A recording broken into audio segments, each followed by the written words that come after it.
Welcome students, welcome to MJC Learning for Standard 12th, our favorite subject economics, and today we are going to learn about forms of market part 5. Previously we have understood about the meaning, definition of market. Then we have understood in particular about perfect competition. We then have also learned about the other kind of imperfect market competition, which you can say as monopoly.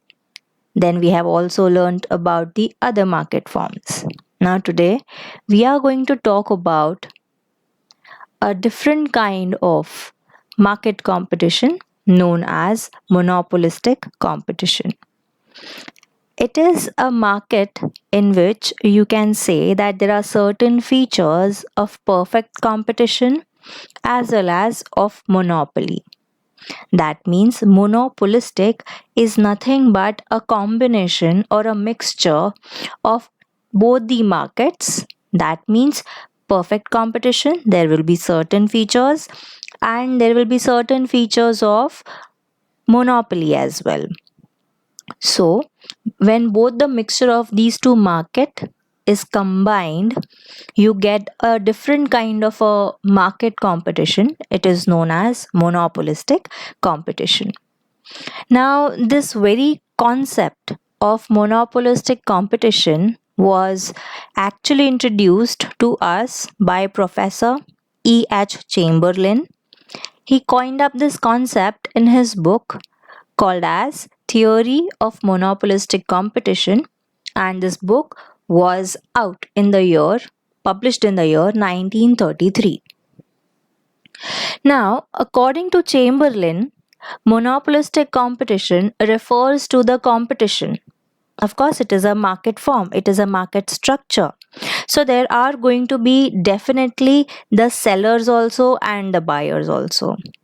But since I have told you earlier that there are certain features of perfect competition and there are certain features of monopoly, here when we combine them both, you can find that in this monopolistic market competition, there are large number of sellers.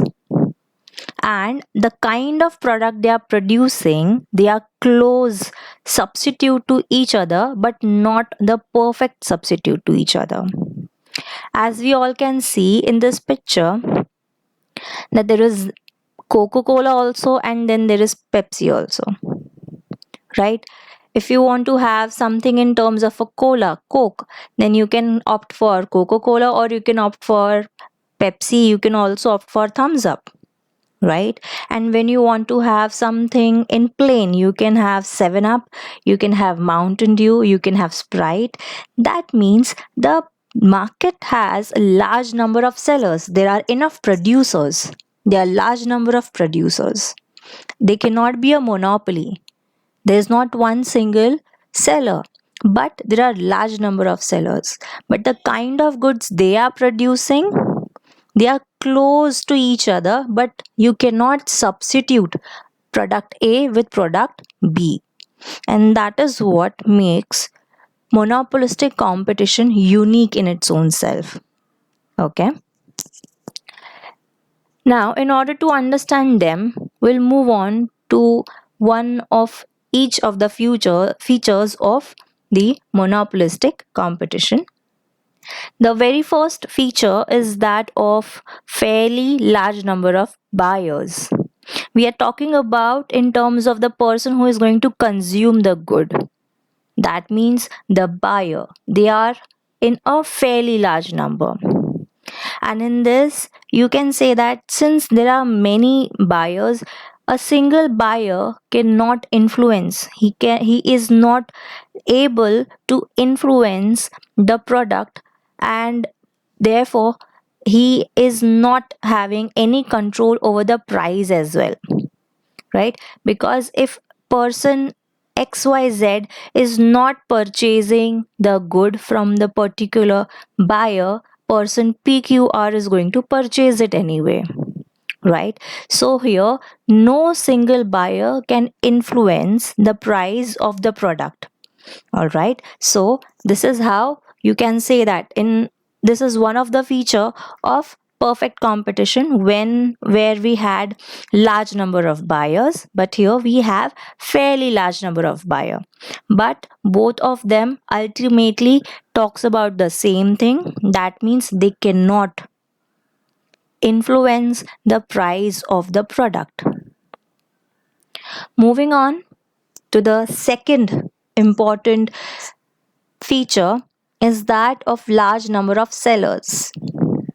Here we have understood that it is, as we have already defined it. You can go back and look into the slide. It says that there is large number of seller. So it turns out to be our second feature, wherein the number of sellers in the monopolistic competition is large. And since these number of sellers are large in number, the seller has a limited control over the supply in the market, just as the buyer had no influence in terms of price of the product. Similarly, you can say that because of large number of sellers, the supplier or the seller has a very limited control over the total market supply. Because, or you can say, if person B is not selling, right, C, D, E and A is going to supply the product in the market.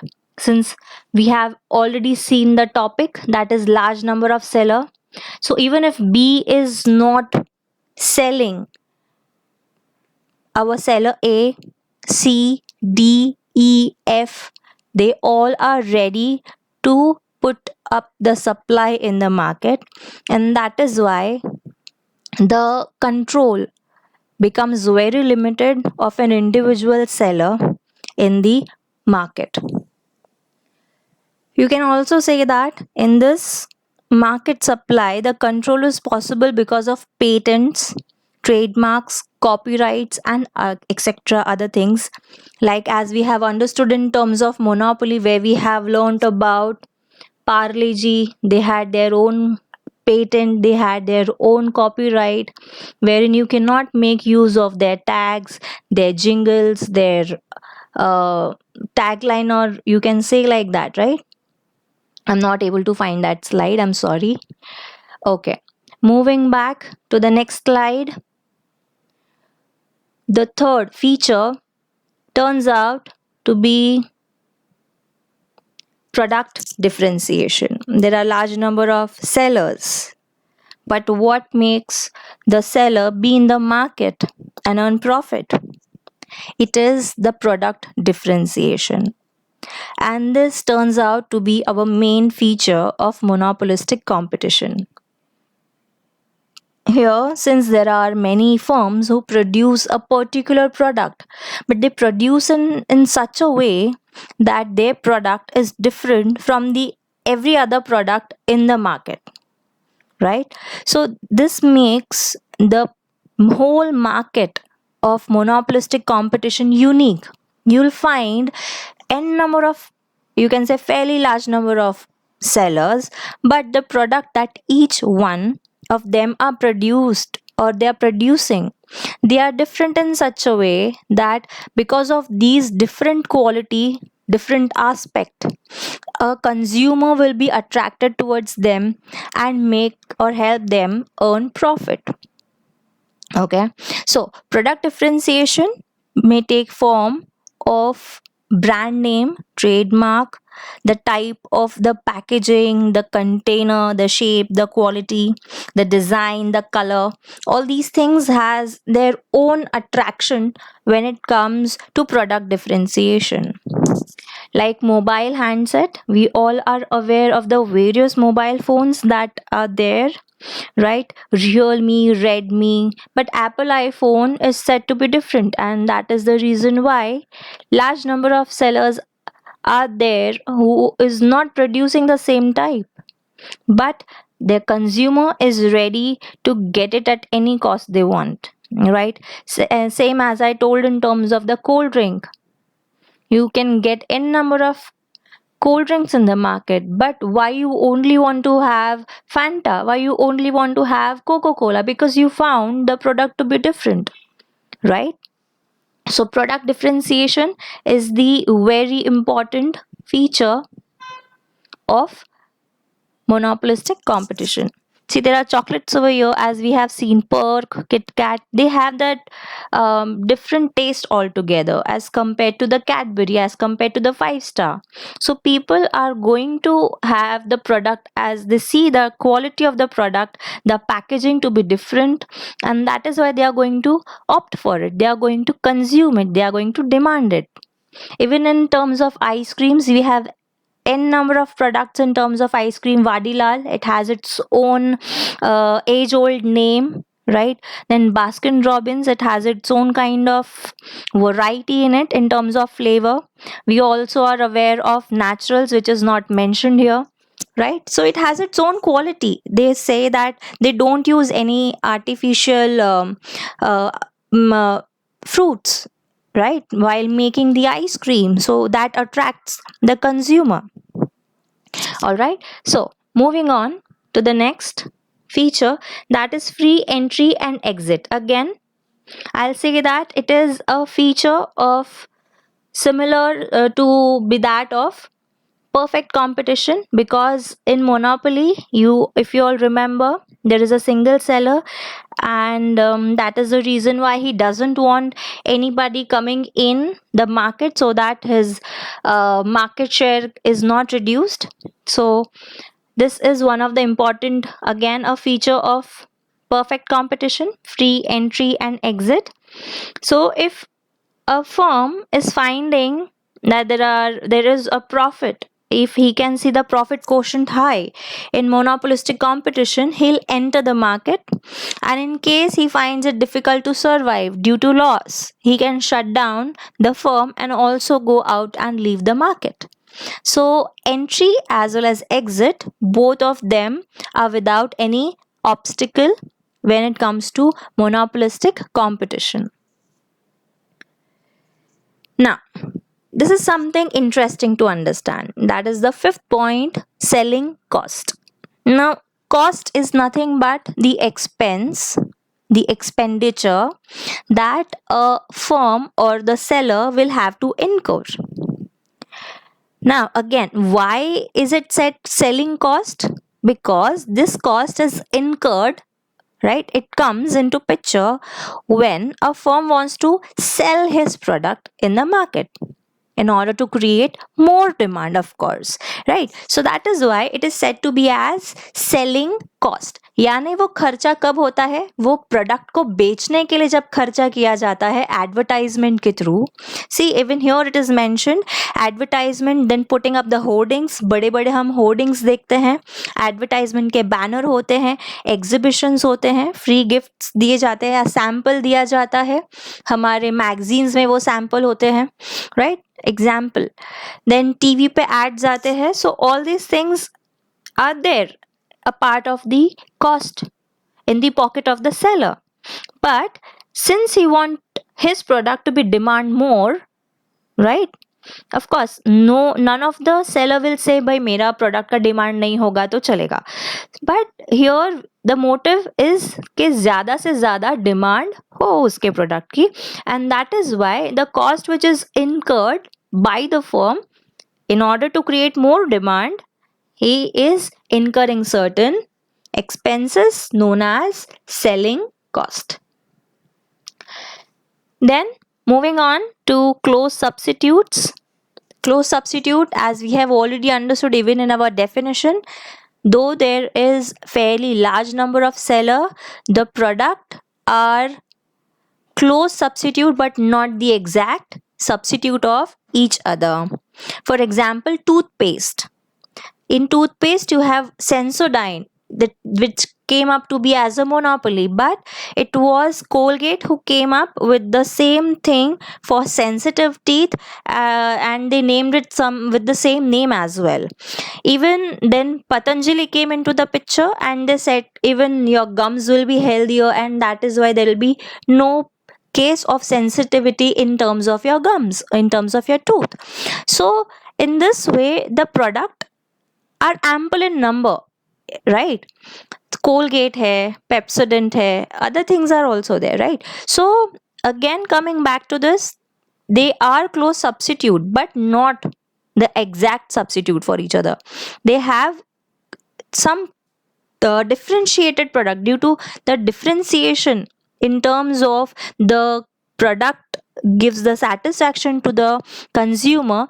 They are attracted, though there are n number of sellers selling you the product, but there is something different in the product that appeals to the consumer to purchase it another time, for the next time when he comes to demand the product. Now the last feature is that of the concept of group. Now, before the concept of group came into the picture, industry was something which was known in economics or under the market competition. So, it was Chamberlain who came up with the concept of group, and industry was replaced with the word group. Now, let us understand the difference between an industry and a group, okay? Now, industry means the number of firms producing identical product. See, there is the difference that what we have been learning so far.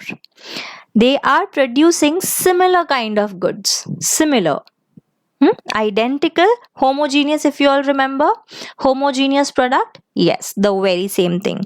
It is similar in terms of shape, size, taste, quality, quantity. You cannot differ or you cannot distinguish between the two products.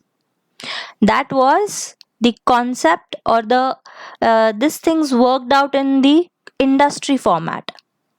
But when you talk about group, the firms, they produce goods, right? But they are differentiated, though they are close substitute, but they are still different, and that what makes the prominence of a group, and this is what distinguishes the term called as industry and a group. For your easy understanding, I'll say that again.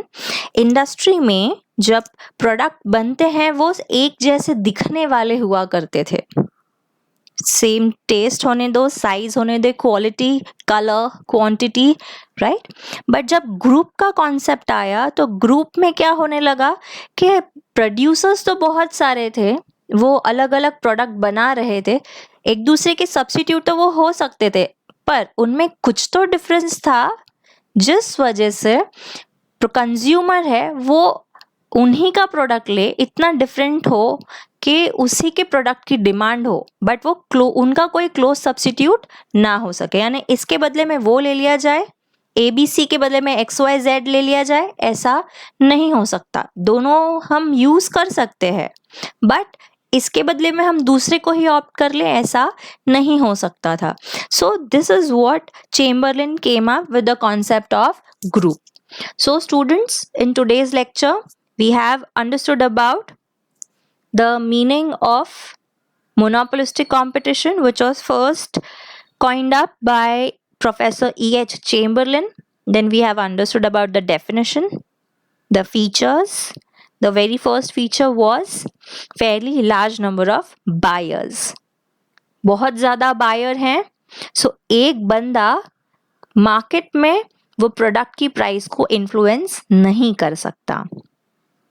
Fairly large number of sellers, बहुत सारे sellers हैं, supply इसके लिए एक ने अगर बंद भी कर दिया तो भी मार्केट के ऊपर उसका ज्यादा असर नहीं पड़ेगा. Moving on to product differentiation. Close substitute हैं, एग्जैक्ट सब्स्टिट्यूट नहीं पर क्लोज सब्स्टिट्यूट हैं, एंड प्रोडक्ट अपने तरीके से अनोखा है, डिफरेंट है. Then free entry and exit. अगर मार्केट फेवरेबल है तो नए मार्केट में सेलर्स आ सकते हैं अगर उन्हें लॉस हो रहा है, अगर उन्हें सर्वाइव करने में डिफिकल्टी आ रही है, they can any time leave the market as well. Selling cost, जो भी खर्च एक फर्म को वो प्रोडक्ट बेचने के लिए, मार्केट में उतारने के लिए कि लोग उसे डिमांड कर सके, उसके लिए अगर वो खर्च करती है उसे हम सेलिंग कॉस्ट कहते हैं। देन क्लोज सब्स्टिट्यूट, एक दूसरे के डिफरेंशिएटेड प्रोडक्ट होने के बावजूद वो क्लोज सब्स्टिट्यूट होते हैं, बट एग्जैक्टली एक का दूसरे से हम रिप्लेस हम नहीं कर सकते। So moving on to the next concept of group. Group में प्रोडक्ट बहुत सारे हैं बट डिफरेंशिएटेड हैं, जिस वजह से वो एक दूसरे से काफ़ी रिलेटेड हैं। All right, so this was with the end of our chapter 5. Yes, I hope you have understood. I want you all to go through each market competition and आप उसे distinguish between करके अगर आप learn करेंगे, it will be really better off. पहले आप perfect competition के सारे points लिख लीजिए, then आप मोनोपोली के लिख सकते हैं, ओलिगोपोली के लिख सकते हैं, and like that way. All right, so thank you. I want you all to keep learning with MJC Learning. Yes, let us end this session here. Thank you so much. Keep learning.